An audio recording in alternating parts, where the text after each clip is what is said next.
আসসালামু আলাইকুম বন্ধুরা। এক ভয়ঙ্কর এলিয়েন প্রজাতির প্যারাসাইটের হামলায় মানুষেরা এমন এক অদ্ভুত জন্তুতে পরিণত হচ্ছিল যাদের খাদ্যই হলো মানুষের মাথা।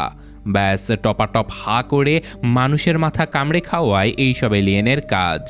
তো আজকের এই মুভিটা জাপানিজ বিখ্যাত অ্যানিমে সিরিজ প্যারাসাইটের লাইভ অ্যাকশন মুভি। তো আশা করি মুভিটা আপনাদের অসাধারণ লাগবে। আর হ্যাঁ, এইটা কিন্তু প্রথম পার্ট, আর সেকেন্ড পার্টটা আসবে আগামীকাল, তাই মিস করতে না চাইলে সাবস্ক্রাইব করে বেল বাটনে চাপ দিয়ে রাখবেন। তো গল্পের শুরুতে আমরা দেখতে পাই কিছু অদ্ভুত ছোট ছোট প্রাণী সমুদ্রের পানি থেকে বেরিয়ে শহরের দিকে এগিয়ে যাচ্ছে। এদের নাম দেয়া হয়েছে প্যারাসাইট।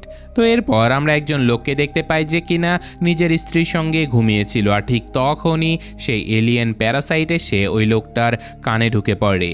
প্যারাসাইটটা কানে ঢোকার সাথে সাথে লোকটা ভয়ঙ্করভাবে ছটফট করতে শুরু করে, কিন্তু কিছুক্ষণ পরেই লোকটা আবার শান্ত হয়ে ঘুমিয়ে পড়ে যেন কিছুই হয়নি।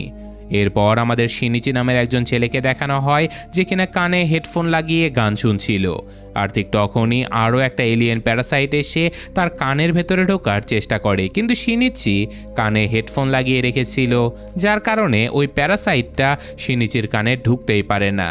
আর যখন প্যারাসাইটটা কানের ভেতরে যাওয়ার কোনো রাস্তা পায় না, তখন সে শিনিচির নাক দিয়ে ঢোকার চেষ্টা করে, কিন্তু নাকে কোনো কিছু ঢোকার কারণে শিনিচির চোখ খুলে যায়, আর সে দ্রুত প্যারাসাইটটাকে ধরে দূরে ছুঁড়ে ফেলে। কিন্তু তারপরেও ওই প্যারাসাইটটা শিনিচির দিকে এগিয়ে আসতে থাকে, তাই শিনিচি ভয়ে একটা বই তুলে নিয়ে প্যারাসাইটটাকে মারার চেষ্টা করে। কিন্তু ঠিক তখনই প্যারাসাইটটা তার হাতে কামড় দিয়ে চামড়া একটু কেটে হাতের ভেতরে ঢুকে যায় এবং তার হাতের মাধ্যমে শরীরের দিকে এগোতে থাকে।